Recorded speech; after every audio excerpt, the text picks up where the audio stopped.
ओम नमः शिवाय। हरे कृष्णा। आप सभी का दिन शुभ और मंगलमय हो। इससे पहले की कथा सुनने के लिए आप सबका बहुत बहुत धन्यवाद। आज सुनिए फाल्गुन मास महात्म्य में आगे का वृत्तांत। जो माया से मोहित होकर इस क्षेत्र में अत्यंत दूषित पाप जैसे कि पर स्त्री गमन तथा सोना आदि की चोरी करते हैं, वे सभी नरक में गिरते हैं। दूसरे क्षेत्र में किया हुआ पाप धर्मार में नष्ट हो जाता है, किंतु धर्मार में किया हुआ पाप वज्रलेप हो जाता है। पुण्य पाप या जो भी शुभ अशुभ कर्म यहाँ होते हैं, वे सभी 100 वर्षों तक यहाँ नित्य बढ़ते रहते हैं। मन में कामना रखने वालों के लिए यह पवित्र तीर्थ कामदायक है और योगियों के लिए यह मुक्तिदाता तथा सिद्धों के लिए सदैव सिद्धिदायक बताया गया है। श्री व्यास जी कहते हैं कि धर्मारण्य में शुद्ध कुल में उत्पन्न हुए 18,000 ब्राह्मण रहते थे, जो ब्रह्मा, विष्णु और शिव जी के द्वारा उत्पन्न किए गए थे। वे सभी सदाचारी, पवित्र और व्रतधारी थे। 4 प्रकार के जीवों में प्राणधारी अति उत्तम माने गए हैं। प्राणधारियों में भी जो बुद्धिजीवी है, वे सभी श्रेष्ठ माने गए हैं। बुद्धिजीवी प्राणियों में मनुष्य श्रेष्ठ है, मनुष्यों में ब्राह्मण श्रेष्ठ है, ब्राह्मणों में विद्वान श्रेष्ठ है, विद्वानों में पवित्र बुद्धि वाले श्रेष्ठ है, उनमें भी कर्मठ श्रेष्ठ है और कर्मठों में भी ब्रह्मपरायण पुरुष सबसे श्रेष्ठ है। तब धर्मराज युधिष्ठिर ने व्यास जी से पूछा, हे व्यास जी, धर्मारण्य में जिन श्रेष्ठ आचार और व्यवहार वाले ब्राह्मणों ने निवास किया, वे किस कुल में उत्पन्न हुए थे? तब व्यास जी कहने लगे, हे राजन, उन ऊर्ध्वरेता ऋषियों और महात्मा ब्राह्मणों की शाखा, प्रशाखा, पुत्र पौत्र आदि की संख्या बहुत अधिक हुई। अब मैं मुख्य 24 गोत्रों के नाम तुम्हें बताता हूँ। वे है भारद्वाज, वत्स, कौशिक, कुश, सांडिल्य, काश्यप, गौतम, छंद, जातुकर्ण, वत्स, वशिष्ठ, धारण, आत्रे, भांड, लौकिक, कृष्णायन, उपमन्यु, गार्ग्य, मुद्रल, मौशक, पुण्यासन, पराशर, कन्या तथा गंगास। इन गोत्रों में उत्पन्न ब्राह्मण वेदों के पारंगत विद्वान थे। वे तरह तरह के यज्ञ और अनुष्ठान में तत्पर रहते थे। द्विजगण पूजन कर्म में संलग्न, सत्कर्म परायण और गुणवान थे। हे राजा युधिष्ठिर, पहले वहां के ब्राह्मणों को यक्ष, राक्षस और पिशाच आदि बहुत परेशान किया करते थे। तब उन ब्राह्मणों ने देवताओं से कहा, हे देवगण, यक्ष और राक्षस आदि से हम प्रतिदिन सताए जाते हैं, इसीलिए उनके भय से हम लोग अब इस उत्तम स्थान को त्याग देंगे। यह सुनकर देवताओं ने लोकहित की कामना से ब्राह्मणों की रक्षा करने के लिए प्रत्येक गोत्र में एक एक योगिनी की स्थापना की, जो उस गोत्र की रक्षा और पालन में समर्थ थी। वह उस गोत्र की कुल देवी मानी गई। श्री माता तारा देवी, गोत्र आशापुरी, इच्छा नासिनी, पीपली, विकारवशा, जगन माता, महामसिद्धा, भट्टार, कद, विक्रमा, वसु, आजा, महादेवी, मातंगी, वाणी, मुकुट, शौरी, भद्री, महाशक्ति, संहार, महाबला और महादेवी चामुंडा ये गोत्रों की माताएं हैं। ब्रह्मा, विष्णु और शिवजी आदि देवताओं ने वहां रक्षा करने के लिए उन गोत्र मातृकाओं की स्थापना की।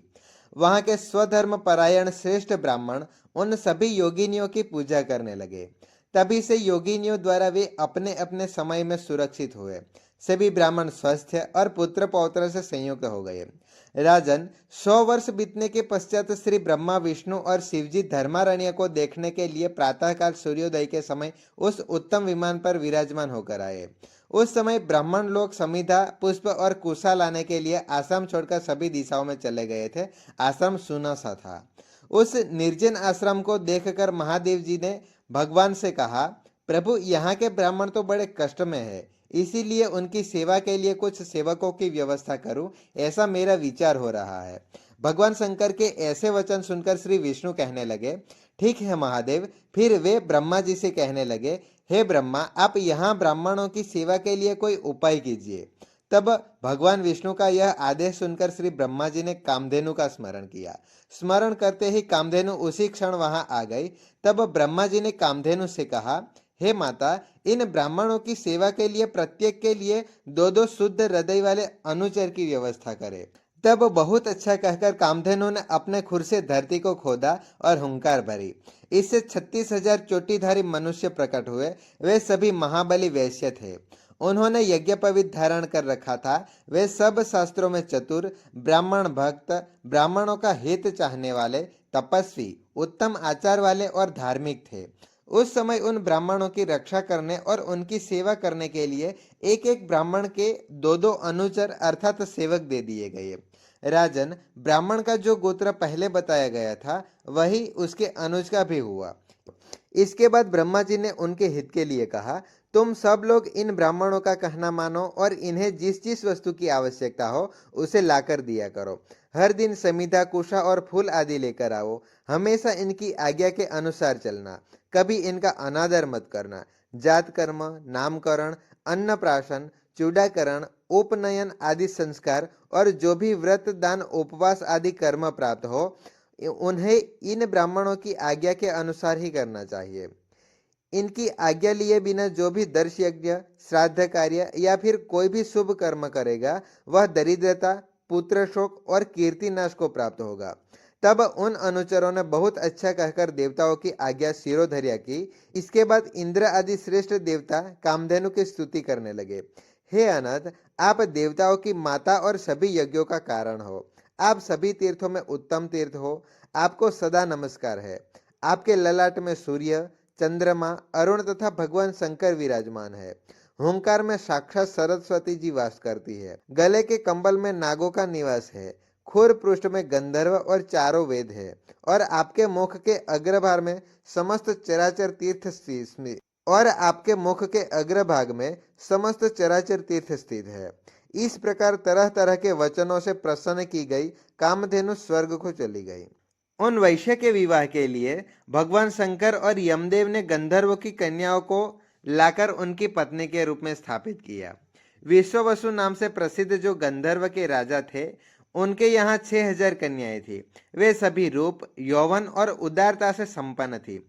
उन्हीं को वेदोक्त विधि से देवताओं ने उन वैश्यों के लिए अर्पित किया। उस समय उन वैश्यों ने गंधर्वों, पूर्वज देवताओं, सूर्य और चंद्रमा को तथा यमराज और मृत्यु को भी आज्य भाग अर्पित किया। विधि पूर्वक आज्य भाग अर्पित करने के बाद ही उन वैश्यों ने उन कन्याओं का वरण अर्थात उनसे विवाह किया। तब से लेकर आज तक गंधर्व विवाह उपस्थित होने पर देवता आज्य भाग ग्रहण करते हैं। किंतु 36,000 धेनु कुमारों की चर्चा की गई है। उनके पुत्र पौत्रों की संख्या लाखों तक पहुंच गई। वे सब ब्राह्मणों के सेवक हुए। इसके बाद देवताओं के चले जाने पर सभी ब्राह्मण इस स्थान पर निवास करने लगे। राजन, तब से यहाँ के ब्राह्मण निर्भय होकर पुत्र पौत्रों के साथ रहते हैं और वेदों का पाठ करते हैं। वे वेदों के ज्ञाता विद्वान हैं। कुछ शास्त्रों का अर्थ सुनाते हैं, कुछ भगवान विष्णु का जप करते हैं, कुछ शिव जी के गुणगान गाते हैं, कुछ ब्रह्मा जी का नाम लेते हैं, कुछ यम सूक्त का जप किया करते हैं। कितने ही याजक बनकर यज्ञ और अग्निहोत्र की उपासना करते हैं। वे स्वाहा, स्वधा और वसट के शब्दों से चराचर प्राणियों सहित संपूर्ण त्रिलोकी को परिपूर्ण करते रहते थे। वहां के वैश्य भी बड़े दक्ष होते थे और वे सदा ब्राह्मणों की सेवा के लिए तत्पर रहते थे। वे धर्मार्थ के प्रदेश में सुस्थिर होकर बसते हैं और ब्राह्मणों के लिए अन्न, पान, समिधा, कोष तथा फल आदि का प्रबंध करते हैं। पुष्प हार का संग्रह करना, स्नान किए हुए वस्त्र को धोना, उपले आदि बनाना, झाड़ने बुझारने का काम करना तथा कूटना और पीसना आदि कार्य उन वैश्यों की पत्नियां किया करती थी। श्री ब्रह्मा, विष्णु और शिव जी के वचन से सब लोग उन ब्राह्मणों की सेवा करते थे। तब से सभी ब्राह्मण स्वस्थ होकर हर्ष पूर्वक दिन रात श्री ब्रह्मा, विष्णु और शिव जी आदि की उपासना करने लगे। श्री व्यास जी बोले, इसके बाद कुछ समय बीतने पर जब सतयुग की समाप्ति हुई तब त्रेता के प्रारंभ में लोल जीवा नामक एक राक्षस हुआ जो सभी राक्षसों का राजा था। उसने ब्राह्मणों से सेवित उस परम पवित्र और सुंदर धर्मारण्य में द्वेषवश आग लगा दी। अपने नगर को जलता हुआ देखकर वे श्रेष्ठ ब्राह्मण वहां से भाग खड़े हुए। तब श्री माता आदि देवियां क्रोध में भरकर उस राक्षस को फटकारने लगी और उस पर प्रहार करने लगी। राक्षस ने उन देवियों को देखकर भयंकर सिंहनाद किया। उस समय धर्मारण्य में बड़ा भारी कोलाहल मच गया, जिसे सुनकर देवराज इंद्र ने नलकुबर को भेजा। जब नलकुबर वहां गए और श्री माता तथा लोल जीवा के बीच जो महान युद्ध चल रहा था उसे देखा तो जैसा देखा वैसा ही हाल देवराज इंद्र को सुना दिया। यह समाचार सुनते ही भगवान विष्णु सुदर्शन चक्र लेकर सत्यलोक से पृथ्वी पर आए। धर्मारण्य में पहुंचकर उन्होंने अपना चक्र चला दिया। तब लोल जीवा राक्षस मूर्छित होकर धरती पर गिर पड़ा और प्राण त्याग कर परम धाम को चल गया। देवता और गंधर्व हर्ष में भरकर तब जगदीश्वर भगवान विष्णु की स्तुति करने लगे। उस नगर अर्थात धर्मारण्य को उजड़ा हुआ देखकर भगवान विष्णु कहने लगे, ऋषियों के आश्रम में निवास करने वाले वे सभी ब्राह्मण कहाँ हैं? देवता और गंधर्व ने इधर उधर भागते हुए ब्राह्मणों को फिर खोज निकाला और इस प्रकार कहने लगे, हे ब्राह्मणों, उस अधम राक्षस को भगवान श्री हरि ने अपने चक्र से काट डाला है। यह बात सुनते ही सभी ब्राह्मणों के नेत्र हर्ष से खिल उठे। वे सभी प्रसन्न हो गए और उन सब ने बड़ी प्रसन्नता के साथ फिर से अपने अपने क्षेत्र में प्रवेश किया। वे भगवान श्री लक्ष्मीपति से कहने लगे, प्रभु, आपने सत्यलोक से आकर ब्राह्मणों के हित के लिए इस मंदिर रूपी नगर की पुनः स्थापना की है, इसीलिए संसार में यह सत्य मंदिर के नाम से भी विख्यात होगा। सतयुग में यह धर्मारण्य था, त्रेता में अब इसका नाम सत्य मंदिर होगा। भगवान विष्णु ने तथास्तु कहकर उनकी यह प्रार्थना स्वीकार कर ली। इसके बाद वे सभी ब्राह्मण अपने पुत्र, पौत्र, पत्नी और सेवकों के साथ पहले की तरह निवास करने लगे। ओम नमः शिवाय। आज का यह अध्याय यहाँ पर संपन्न होता है। आगे का वृत्तांत अगले अध्याय में सुनिएगा। धन्यवाद।